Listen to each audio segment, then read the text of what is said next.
Good evening. Welcome to the third edition of By the Numbers, sponsored by Future Winchester. Thank you for coming, and thank you for tuning in from home.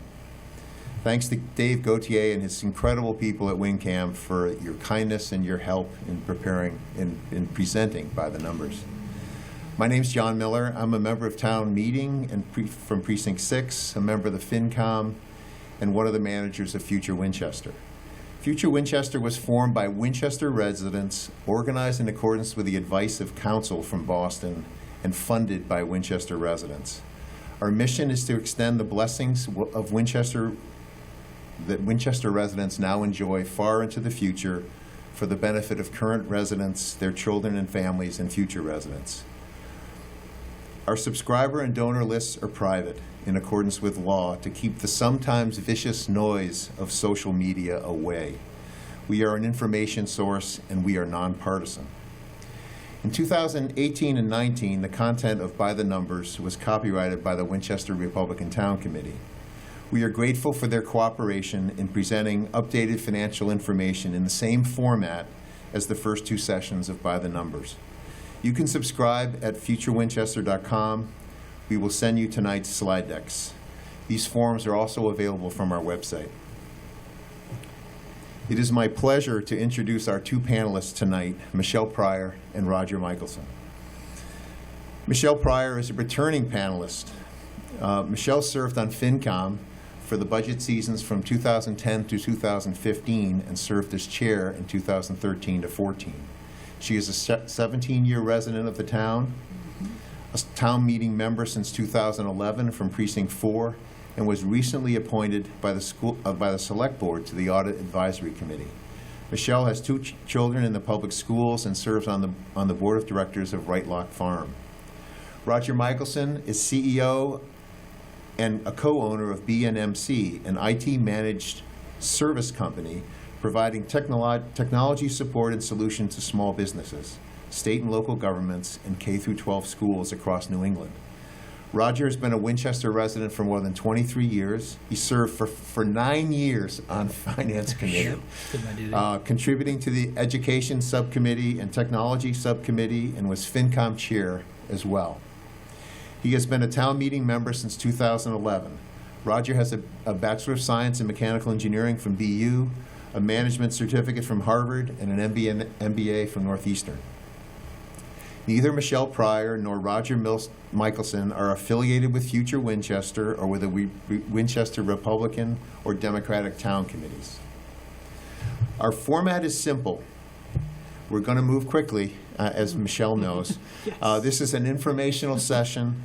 We'll ask questions to Michelle and Roger as we go through the data.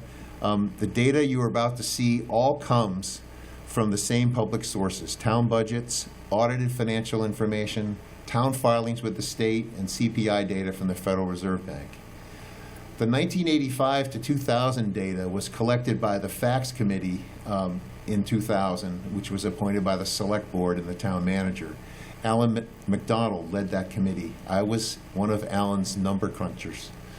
From 2001 to 2023, data was collected by me from town records and added to the spreadsheets I first prepared in 2000. The actual overhead calculations allocations were calculated manually by me for fiscal year 22 using information from the controller. The results have been applied to allocate undistributed from fiscal year 11 to fiscal year 23. So we're going to jump right in. The first chart is simple. It's enrollment in Winchester Public Schools between 1988 and today. There had been pretty steady growth through much of the period, but we've had some quirks in the data since then and some declines, and I just would like to ask each of you in turn, what are your thoughts about what the enrollment data is showing us? But before I do that, I'm going to look at the next slide, and this is the breakout of loaded education costs and all other departments distributed out, including the undistributeds, So over a similar period, over the last 10 years. So my first question, and Michelle, maybe take a shot at it first. Sure. Okay. What is this historical experience on the enrollment side and on the expense side tell you, or tell us, if anything, about the financial challenges we're facing? Sure. I'll start with the undistributed. So for those folks who don't know what undistributed is, it's anything that isn't specifically a departmental budget. So you think about it, it's benefits that accrue across all employees. So general insurance, workers' compensation, health insurance, and those kinds of costs that go across. So the education budget has a lion's share of staff. They therefore have the lion's share of undistributed costs. The education budget that gets voted at town meeting doesn't include undistributed in the education's number, but that comes on the town side. So I think it's an important distinction, but the all-in cost for a teacher, a specialist, a principal is in that number. So John, on the previous slide with enrollment, what we've been seeing, you can see around 2017, the green line, I think the one I like to focus on, and I've been saying this at town meeting, the green line are students through pre-K to grade 5. That number since 2017 has been declining steadily. In fact, in 10 years, from 2011 to 2021, in only 2 of those 10 years has K through 5 enrollment gone up. So you can look at COVID and say some children left the district, some people chose to homeschool, some people made other decisions, and some of those students are coming back.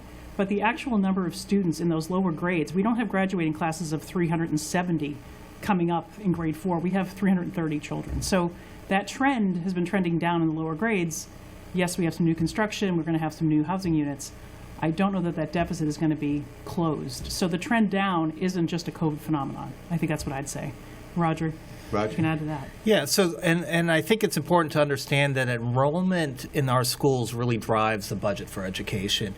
And we've had unprecedented growth in enrollment over the last 15 to 20 years. I mean, more if you probably don't have a slide on the percentage of enrollment versus other towns in the state, but Winchester has been by far a leader in enrollment. But what's happening clearly is that we're peaking and dropping down. And as Michelle said, we try to look at trends in Finance Committee, and we're seeing that the trends that, there's slight drops in there. Now, there's a lot of things going on in town that could drive that, like the 40B projects that are under construction now that we have no idea how many students are going to come in there.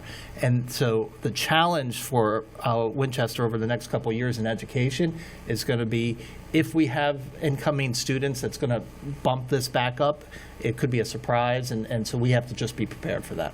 Yeah.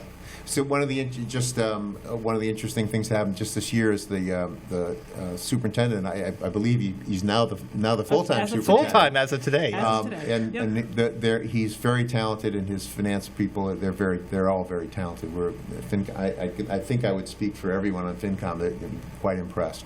Mm-hmm. But his projection for next year is down three sections in K through 5. Yeah. So it's kind of what you're saying, Michelle. Yep. This next slide shows outstanding debt service as we walk. It says before Springtown meeting, and it probably should say as of the time we walk into Springtown meeting. No one's going to write a check for $200 million. Don't worry. Sadly. The figures are for total debt service and principal, and again, this is broken out by the major areas. The leftmost is all town departments except for water and sewer, and then the schools, of course. And I just would ask, maybe Roger, you begin this time. We don't talk much about debt service in town meeting, but it is a line item, and for what kind of projects are we in debt? Yeah, so debt services is really important because we have some large projects we've done over the last 20, 30 years that we're still paying off. And people probably know the popular ones like the high school reconstruction and rebuild, or even Ambrose and VO. So we did 3 major school buildings that we're still paying off. The flood mitigation projects were another one. Those were voted every year at town meeting, and actually very important to the town because we had lots of flooding problems, and we're done doing the construction, but we're going to be paying for that debt service. And it's important to see this number because I think you're going to talk in a little bit. We have other projects we need to do. We have other things in town. We have two more schools, Lynch and Morocco that we're dealing with, the public safety buildings and the firehouses and some other things that are really on the list there. So this just gives an understanding of sort of where we're spending the money, and we still have to pay off. Michelle, anything? No, I don't think Okay. so. The next two slides, we're going to turn to headcount. And one of the things you told me when I first joined FinCom was that headcount drives everything, Roger. Yep.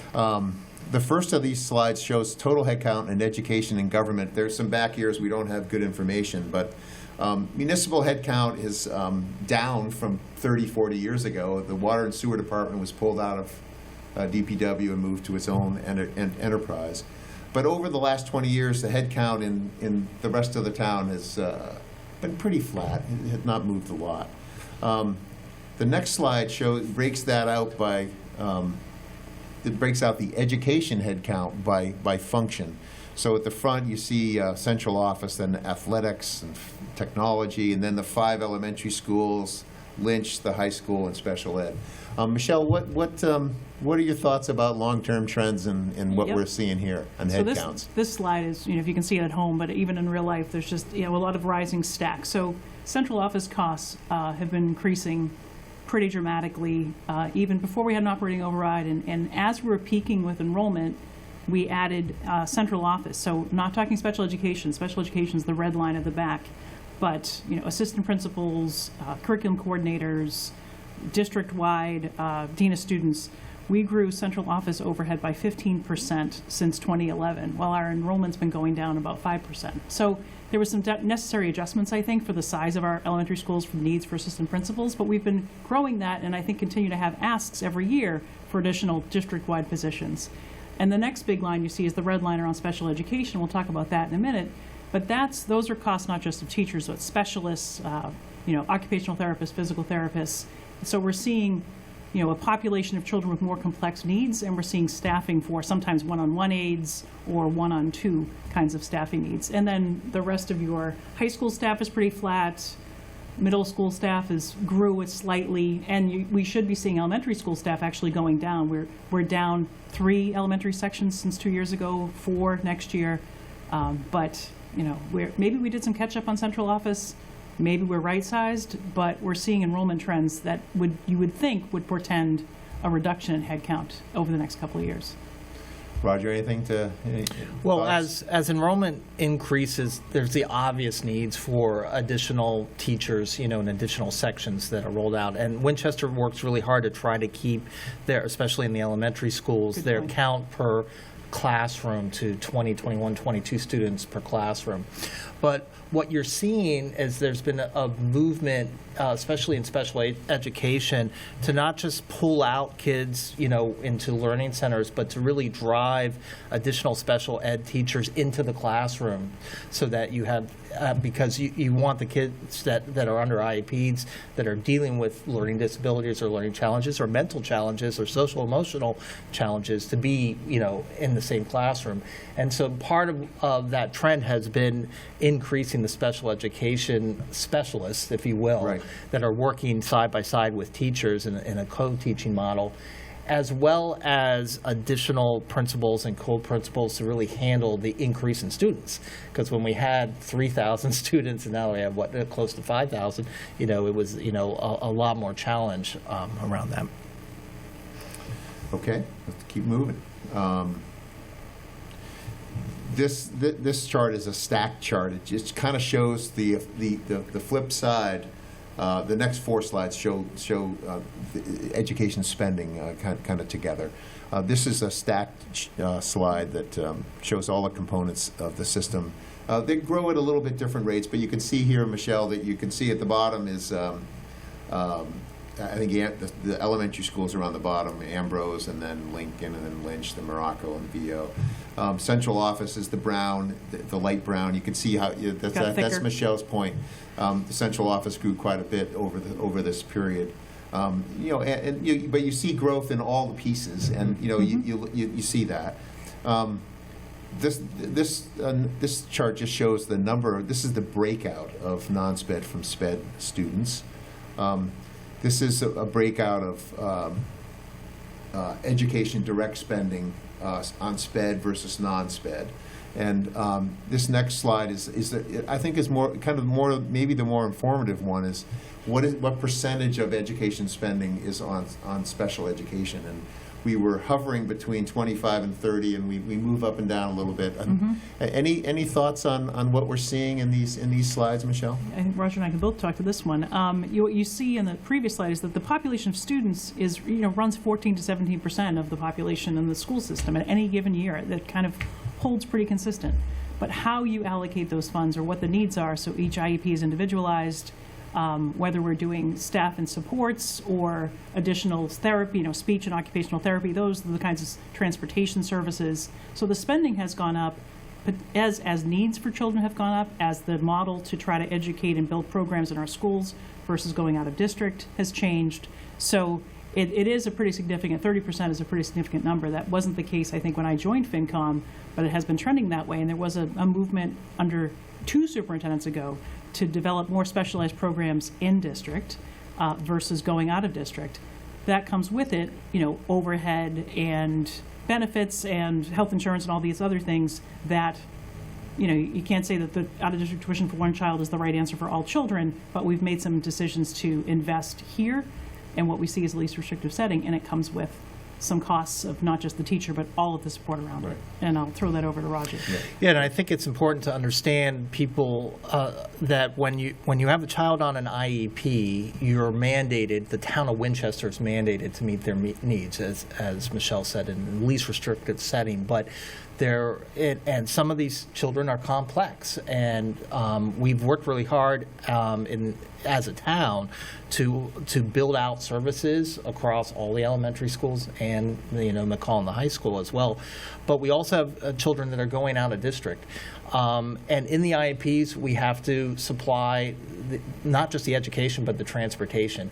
Transportation costs have skyrocketed, and some of this numbers, I think the next slide we look at some of that. I think it's the next break. Yeah, but especially from not just staffing, but the actual costs themselves. We've had to increase the staff to keep up with demand, right. And we're mandated to do this once again. So we really have to meet all the needs of all those IEPs that are out there.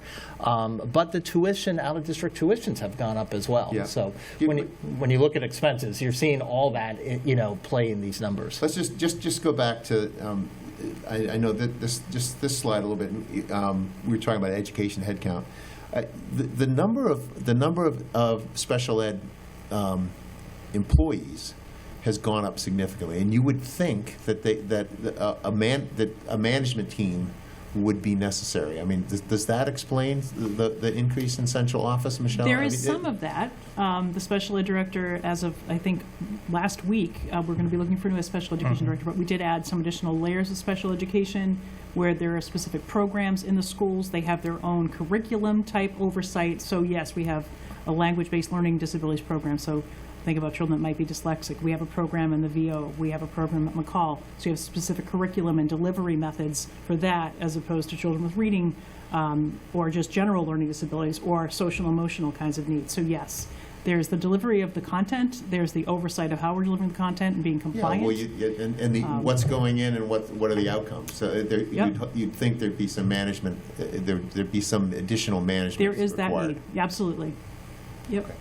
Yeah, and we've also added a lot around mental health and support for the children. So over the years, when the request has come from the superintendent on headcount, basically, we've seen a lot around that social emotional part and the mandated staffing.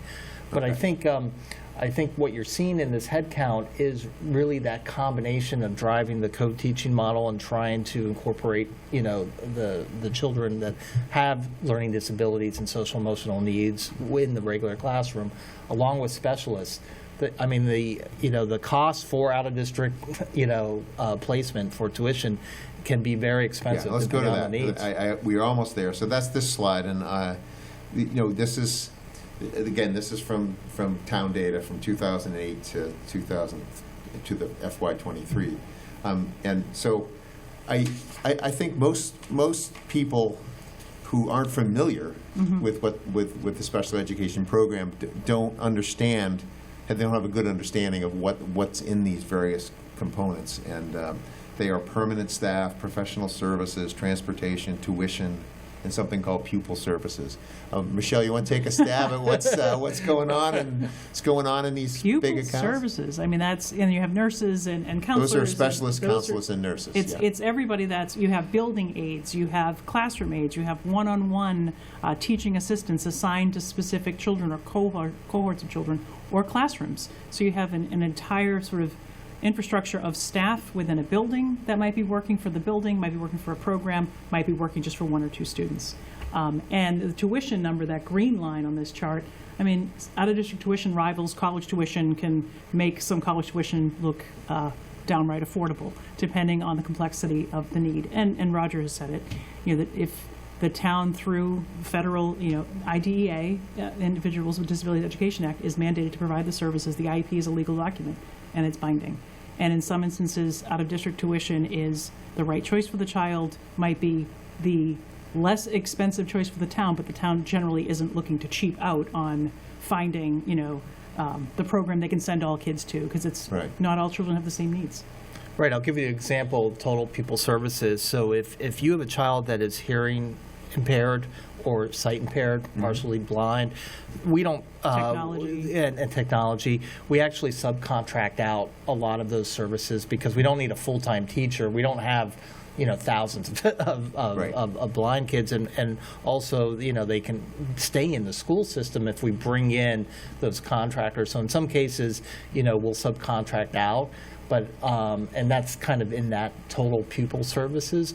But the blue line is really around the permanent staff, the aides and the specialists. That's and internal headcount. Internal headcount. Right. And then, as we said, we can't do everything for every child. There's students that are complex, where a specialty school is going to be a better fit for them, and that could be anywhere from the lab collaboratives that we belong to dyslexic schools, to residential programs where the child just doesn't have the capacity to be safe in our school system and has to be in a residential program. We have to take care of every kid, and that's the bottom line, and it's important for people to understand that. Well, so I think that was our. Well, I'm going to, in the interest of speed, I'm going to just look at direct expenditures, and then I'm not going to look at the rest of these. We have a series of slides showing direct expenditures, but the rate of growth in spending grows, and it grows quite a bit faster than CPI. Yes. The rate of growth of spending in the town grows quite a bit faster than CPI. There's one of, I'll show you this one chart that I don't quite get. This is the last chart on these CPI charts, and this is the one I don't quite understand. I'm not sure what to make of it. In a relative sense, what this is showing is, and red is the rate of spending per pupil on special education students. Black is the CPI, blue is the combination, and purple is the kids not in the special education program. And it's one of the few charts that doesn't go up quite a bit higher than CPI, and I'm having trouble making any sense out of that. Well, I think that one, I'm going to take a swing anyway at our purple line, is, where you have just general spending for the traditional mainstream student, you're able to educate a high school class of 25 to 30 children with one teacher. You're able to educate a classroom of 18 to 20 elementary students with one teacher, not Right. necessarily a teacher and an aide and some assistive technology. Right. So I can't speak to why it doesn't outpace CPI when so many other things do, but the trend or the gap between that spend is you're seeing delivery of one service to more students with a, just relatively a lower teacher-to-student ratio, or a higher, I should say. You want to take a swing at that one, And Ron? I also think the challenge is, so in the last hour, you talked about, Prop 2.5 and how, we're sort of capped in that tax rate. But at the same point, we've seen enrollment go up, special education spend and needs go up. And so what's happening is there's been higher than 2.5%, almost 4 to 5% every year increase in the school budget. And by the way, we're really proud in town of what our schools have done, with the money. It's the major reason it's the property major reason. values skyrocket. And we all have kids here, most residents in town have kids that have gone through the system.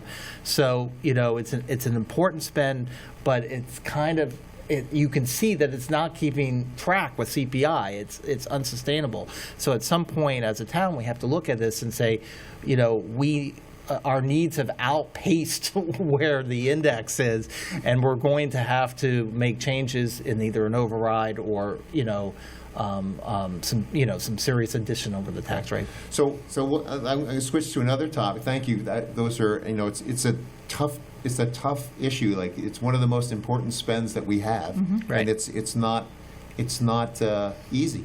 Right. It's not easy. Right. So the topic you just referenced is that that we, the question that I have for each of you is,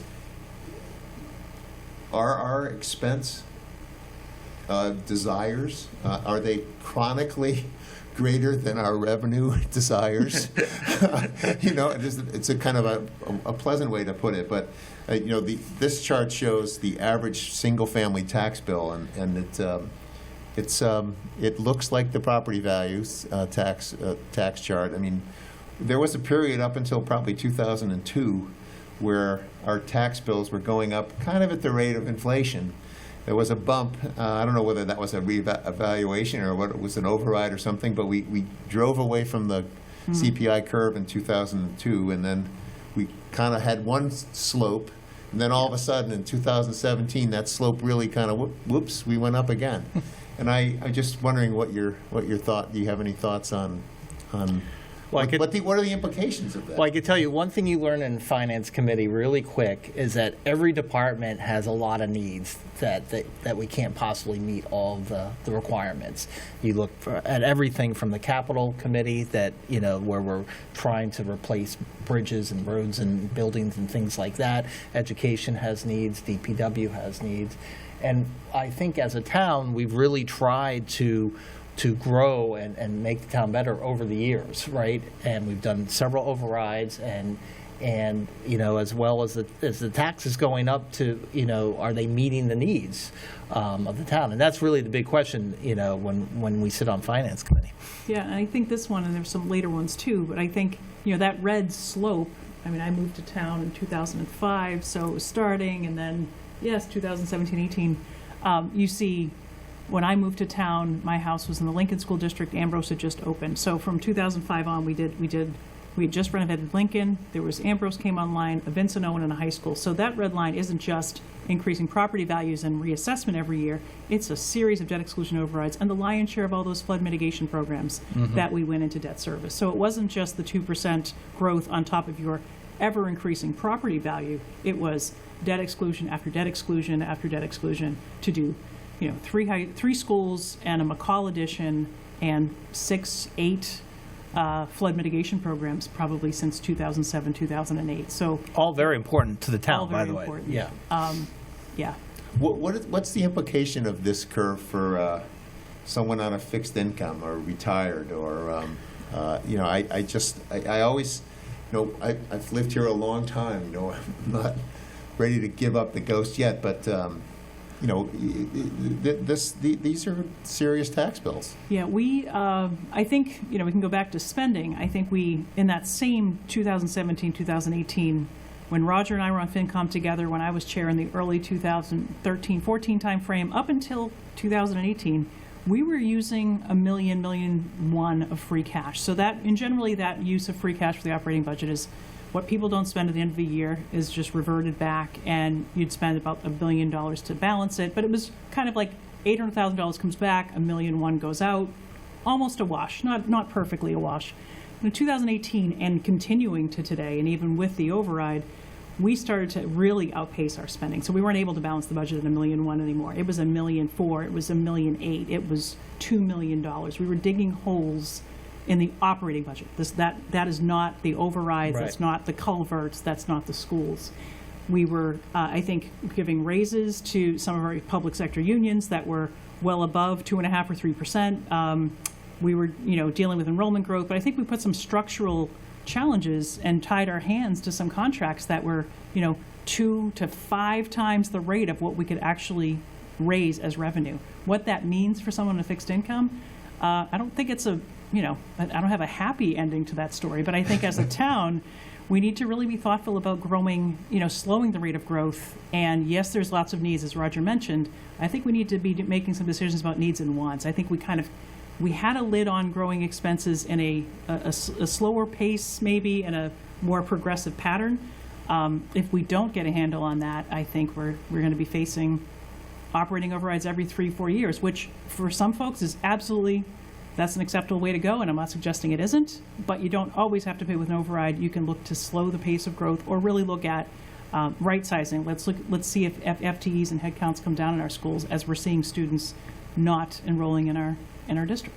And our revenue is almost entirely comes from the residential tax, break. We do not have commercial, You're presaging me again. I'm doing it again. And when you're looking at this, that is the driving. That's where we have to raise the money to pay for all the growth and all the projects. So things like you just mentioned bug me, Michelle. So Okay. what this chart is kind of let me explain a little bit. It's a little bit complex, but and you've seen this before. But what I did look through FY22 back to 2012, and looked at what's the rate of revenue growth, not how we got the revenue, Right. just what was the rate of revenue growth, and averaged that. And then looked at what was the rate of spending growth and averaged that, not where the money came, but there's a structural deficit. We can only grow revenues at 2.5. With new growth, maybe 2.75, maybe 3. Mm-hmm. But there's a structural hole, and it's the same thing that you just described, Michelle. And if you project that forward, so this is, and it's not just schools. I mean, it's not the structural hole is only in schools. No. It's in the rest of the town and in the schools. And so what you're seeing on this chart is for each year, a general government hole, a school hole, the sum. And so what the right-hand side of this chart is projecting forward. And this is one of the this is one of the things that I think is a big challenge coming. How long do you think we've been looking at a structural hole like this? Did you just say, was it from 2000? I think I would put it at the 2017-2018 timeframe. I did a slide at Fall Town Meeting in 2019 that kind of showed free cash spending and reserve fund spending for 5 years prior. And up until 2018, we were coming in with $1 million, $1.1 million. We went to $1.8 million and almost $2 million in the operating budget. Which means, we have to balance the budget. That's FinCom's job, that's town meeting's job. Right. But we committed to costs in that fiscal year and the future fiscal years that would nearly double what we had the ability to pay with just our standard revenue in, revenue out. Yeah, and as I mentioned before, this is kind of one of the big challenges of FinCom is we do a 3-year plan and we try to look out into the future so that when the warrant articles come or any of these big projects come to town meeting, we can say, you're going to vote on this, but this is the implications of what we're talking about. And that goes directly back to what you're saying, the people on the fixed income, their tax bill's going up. We try to say, hey, this is what your tax bill is going to go up, and here's what you're going to get for it. But it's a really difficult decision sometimes, Right. when we're talking about the needs of the town. I wonder if we need not only a 3-year plan, but a 10-year plan. What are your thoughts about that? I mean, like, we know Morocco's coming. We don't know Yes. the year, but we kind of have a sense of what that might look like. It's, Yeah, I think a 10-year plan, I tried to do that with, I think, the Morocco culvert with Lynch and Morocco coming online. A 10-year plan is great. Forums like this are great. People like us would probably read the 10-year plan. I don't know that we would get everyone interested. It might scare some folks, but we truly need to think about how can we, unsustainable growth, how do we slow the rate of growth? And in 10 years, does any debt come off before we take on new debt? Can we retire some debt? I don't want to defer maintenance, that's cost us dearly as a town, but what are we doing and what can we kind of cycle through or sequence versus having everything be prioritized and funded in a 3-year plan?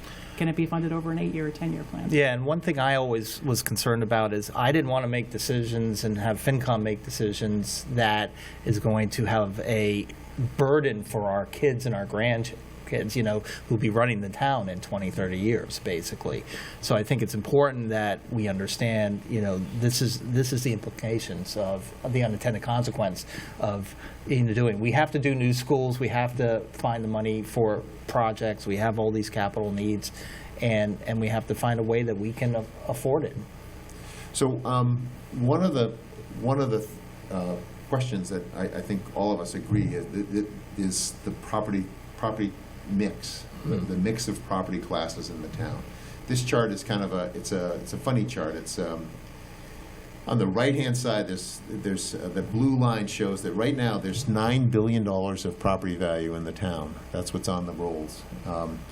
If you put the Class 3 commercial space on the same chart and the Class 1 and 3 multi-use space on the same chart and the industrial space on the same chart, they would be so small that you wouldn't even see them next to the residential. Right. It's 45. The residential value is 45 times that of the commercial value. So I guess my question is, what does the property tax? How does the property tax mix contribute to the structural whole, Roger? Do you think? So I think that the situation in Winchester with this large residential base, is we don't have a ton of land that we can invite, lots of commercial. We can obviously the planning board and the zoning boards have been working on plans to say, hey, how do we increase some of our Main Street, commercial base but we're not a Woburn, we're not even Lexington, where they have huge pharmaceutical companies. Woburn and Burlington have huge, commercial properties all over town, basically. So we have to work within this model that we're going to, have a majority of residential classes, basically. And but as you mentioned, we're limited by Prop 2.5, but the property has gone skyrocketed, and I think we're all happy that our property values have increased, and we don't all want to pay huge tax bills, but we're going to have to find a happy medium between the two to fill this gap. So I shared these slides with you before, but I've been, this thing is one of those things that always bothers me. So this next slide is just some modest exploration of some scenarios.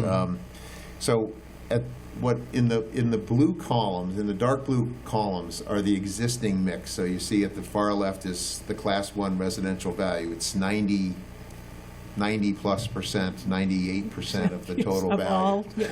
Of all property in town. So then if you go over to the next column, in the same color blue, that's the commercial value, everything in town. The next one is the multi-use value, which is virtually invisible. And then the next is industrial. Yeah. So those are tiny percentages, and what these scenarios I looked at a little bit. Well, what if you could double? What if you could add 50% to the commercial and the multi-use value and the resident and the industrial value, or 100% or 150? And so the next slide shows what that might look like. What would happen is you get a little more value in those other classes, but your property mix goes down, and you could imagine this next slide at the right. In the table at the bottom, you could imagine with not $200 million of more commercial space, $100 million more of multi-use space, $100 more million of industrial space. We might be able to fill some of this hole. Is that a potential piece of the problem, I think Michelle? So. And I like the question in the box around refocusing our affordable and senior housing on increasing multi-use. So I'm not sure where the demand is for an industrial factory in our town, but mixed use, WeWork, shared office spaces, places where people can go and have people working from home. People could use a conference room that's quieter than their dining room table. People they could share, they could rent space by the hour. The people are starting businesses with the pandemic. You can't necessarily, Roger owns a business. It's hard to find a space for 15 employees in Winchester. So I think that kind of development would be really welcome. I think having some of our affordable housing targeting our seniors have a place to downsize would also be useful with something that's retail or food related on the first floor. Other towns have done so. And what that might do it would do for our properties, just by having the additional tax base in commercial, we don't even need to reclassify the rate. A town like Lexington and Cambridge, their commercial rates are more than double their residential rates. Mm-hmm. I wouldn't recommend we build more and then tax them twice what we tax a homeowner. But having just a strong and more robust mix, I think would help our restaurants, I think would help our retail, I think might help people age in place with conveniences, within that block. So I just wanted to say that these kind of scenarios we're talking about it's like a percentage or two on a change in the mix. So instead of 98% residential, it's 97%.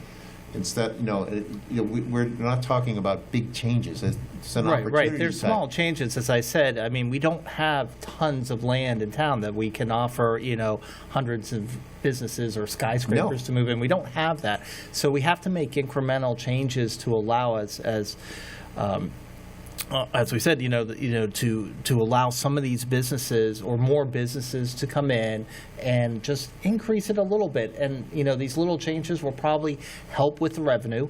It's not going to solve all our problems, but it's definitely going to contribute to where the town wants to go, right. And what our spending needs are. It also spreads that tax bill over more payers. Right, by having landowners and additional commercial, commercial renters, commercial owners, that they share in that tax. So now you have, instead of 7,100 households, you have 7,100 households and X hundred other units of commercial space. It broadens the base of individuals and entities paying taxes. So I believe the Fells rebuild, I think that, I don't know whether that's going to go forward or not, but that's a multi-use. That's a commercial on the bottom. It's a family use on top, residential. Yes. To me, that kind of project is that puts value on the tax rolls, and projects like that, could maybe help us. Right, and I think we need to get creative. I'm not going to say one project versus the other, but because of the reevaluating sort of our Main Street and where some of the old industrial places were, that we have some space that we can be creative and get better use for a commercial. Yeah, we have a center. We have a center business district, right? We've zoned that. Right, we've zoned that. We need to maybe focus not so much on the center, but on the B part of the business in that district. Yep. Okay. So I'm going to move on to debt, to the really exciting It's stuff. like speed finance. Debts. Yeah, we're in debt. So yes, we are. The next few slides are about debt and liabilities, pension liabilities, OPEB, the kind of stuff that that FinCom deals with and loves dearly. Yeah, it loves dearly. So this slide shows, this is the debt service left to pay, and we talked about this a few slides back. What concerns do you have about, and the next slide adds, a couple slides down, adds debt service, a hypothetical debt service for Lynch and Morocco if Lynch came on board in 2023 and Morocco was 4 years later. What are your thoughts about the upcoming reconstruction of Lynch and Morocco, and what is the effect on that line item that we struggle with in FinCom called debt service? Oh my goodness. I mean, you see annual debt service before, you see the blue lines in some ways are coming down. I know our treasurer has done a great job of refinancing some long-term debt when interest rates were so low. We do a lot to be very creative in the way we borrow, and there's no way to get MSBA to contribute more than they're willing. I think we're going to see, if we could accelerate any payment of flood mitigation or anything else to get some debt off the rolls, which I don't know if that's that likely. Our interest rates are going up, but being able to retire debt in any quicker fashion before we bring on 2 new schools, because those schools will be more than double what the cost of VO or just the cost of construction and the cost of goods. It's going to be a bit of a sticker shock, but they're necessary. I mean, Morocco, when I joined FinCom in 2010, 2009, Morocco was next up to be rebuilt. And since that time, VO got rebuilt, Ambrose came online, and the high school got rebuilt. So When it's my long kids were in high overdue. school in the 90s, Morocco was. I wasn't here then, I so- think I think it's a badly needed project. You don't tell Morocco parents, like, you No. need to keep waiting. It has No, to happen. I think it But does. it is going to be a steep hill for, 7 to 10 years. You're going to see some pretty significant increases, and then it will taper. This slide is an attempt. It's kind of just some calculations that I did, taking the property values, taking the property distributions, and allocating the additional debt service from Lynch and from Morocco. What this kind of looks at what you might look at a typical change in a. So what we did was take the debt service, allocate it by property class, divide by the number of property owners, and you get a per property. So for a single-family home, it's probably a $500 add for the Lynch to the property tax, and probably $700 or so add for Morocco, assuming Morocco is 66. The assumptions are there, but these are not insignificant numbers. No. But they're needed projects. Yeah. So how should the town? I mean, these are the things that are intractable to figure out how to do. How do you prioritize? What do you think the town should Boy. be doing about, near-term needs, long-term needs like this? Well, that's why we have Tough problem. town meeting, Yeah, to kind of make some of these decisions. We can't do that here, course, of course. But I think it's great to show the numbers like this because people need to understand, when you want a new school, there's a cost to everybody in town, regardless of whether, my kids are out of Lynch already, Right. and getting out of high school, and to be honest, most people in town now are not going to take advantage of Morocco. It's not going to be done for 7, 8, 10 years, right? That's the next generation.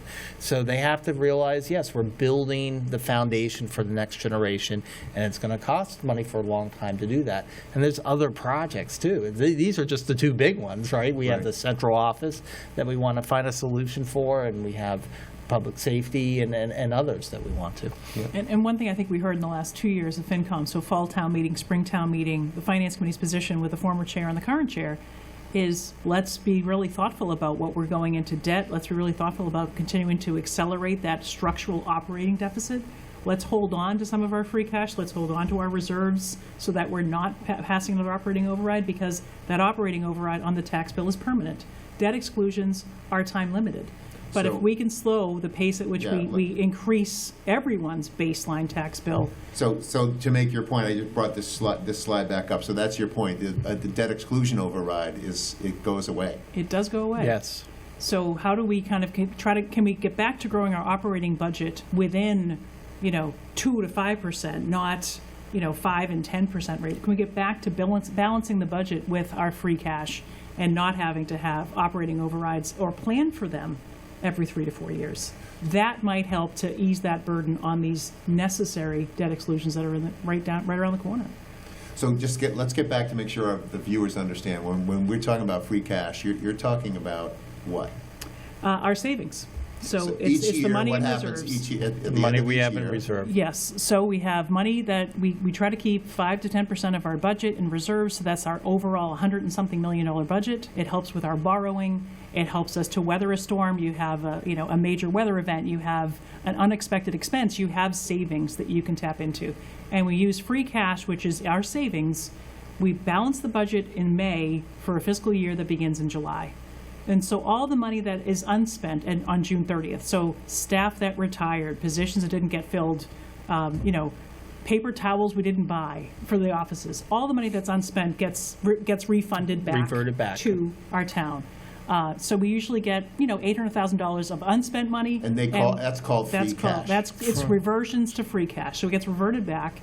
And so we come out ahead. We come out like, okay, we saved $800,000, but we need to spend $1 million to get started in July. So we've been often, within a couple $100,000 of, we can expect to not have spent the money in June, but we still need to obligate the money to begin the fiscal year balanced in July. And Michelle mentioned about the borrowing. So the amount of free cash and operating reserves really directly affects our Moody's rating and the ability of the treasurer to borrow and borrow efficiently for the town. And so if we take this money and we spend it on other stuff, that affects not just the projects we can do, but the debt, the cost of it. Yep. And we're already seeing inflation. We're just at the beginning of inflation. Cost of construction, cost of building materials. It's going to push everything out. There's a bit of uncertainty, more uncertainty going There's forward. Definitely. Very much. Yeah. Okay. Even than a year ago. So I do not want to run out of time and not get to OPEBs, because that's what happens at many town meetings. You put the slide at the end. You should have. So I'm going to skip the pension liability, which was we'll spend give Michelle a minute to talk about, because you were involved in Roger involved in really cutting into this at the time. But we're in pretty good shape, or relatively good shape on pension liability. Relatively good shape on pension. So for viewers, the pension liability. So our town, as you've gathered, has more employees on the school side than it does on the municipal side. So there's more teachers than there are police and fire and librarians. But our pension liability is only for those retirees that were municipal employees. Teacher and education pensions are paid through the state. So our pension liability is for a smaller subset of staff, and we're close to being fully funded. We've moved our completion date out, probably 8 years over the last 5 years. That's progress. We're still getting closer. Yeah, it's progress. We thought we'd be done by now, but we're getting closer. And it's invested well. It does generate revenue. It is returning some value. But we can talk about, so OPEB, if you want to go to the next slide, I do. that is other post-employment benefits. So that is health insurance, and that's for every retiree. That's for school and municipal. And any retiree, I forget the year in which they're vested, if they're employed with us for 3 years, 10 years, but they have to be employed for a certain amount of time, retire from the school system or the town. Yep. And we will pay health insurance for the rest of their life, and in some cases for them and their spouses. And the town is paying 50%. It was paying 50% for all retirees. Then it went to the town. At one point, the town was paying 90%, and that was adjusted with actually a home rule petition in 2013, 2014, to then pay 70%. So the town paid 70% and the employee paid 30%. And then we shifted it to 50-50. In 2017, around the time of that structural deficit starting, that 70-30 split went back to That 50-50 split went back.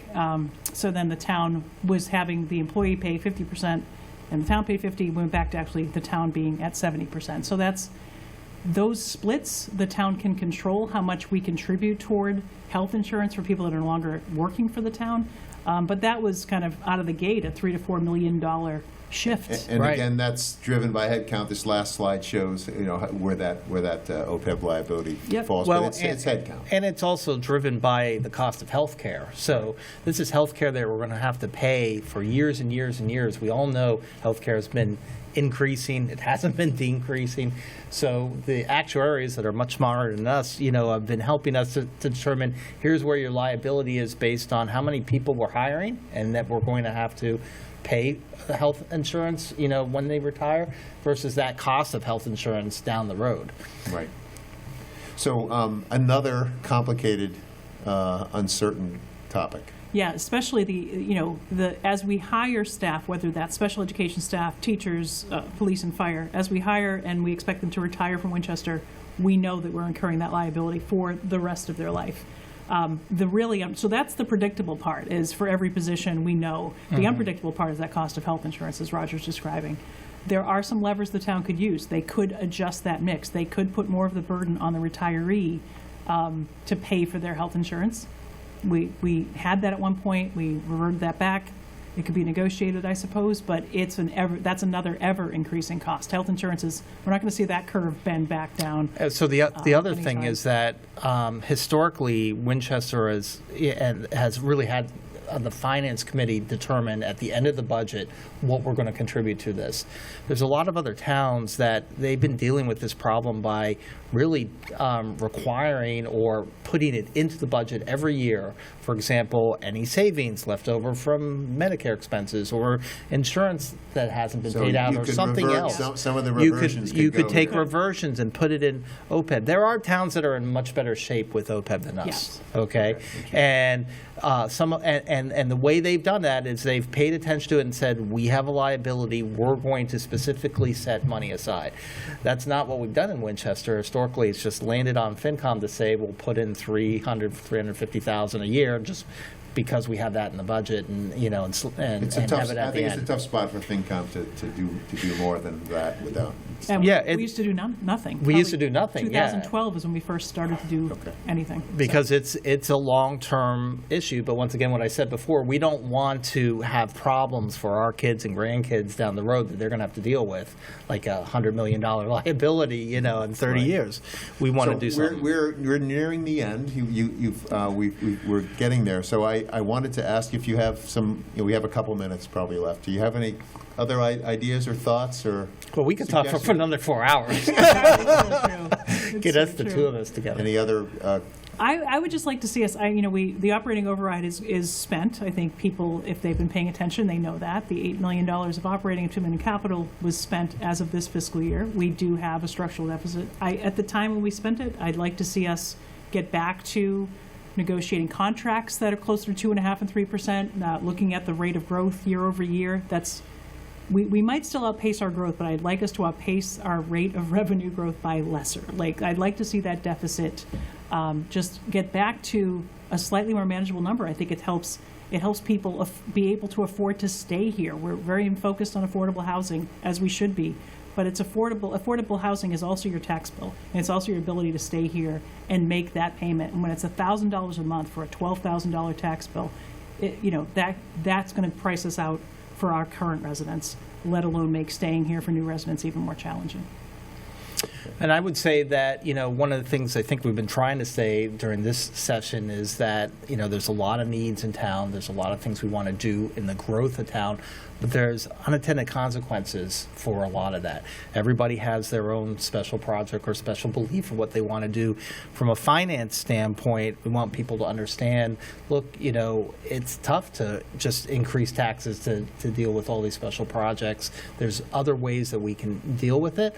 But, we have to really sit and think, hey, when we vote these big items in town meeting, or when we go out for, special, things that we have to do in town, we got to understand what this consequences is down the road. And I just want to say that to John, Roger and I, we've been FinCom chairs. We know what these decks, what they take, and I just need to say thank you, because that's just dozens, if not hundreds of hours of work Yes, to thank you. graduate that, to bring those numbers forward and do that analysis. Thank you. And I And think you- that's helpful for everybody. Well, you're both very kind to come.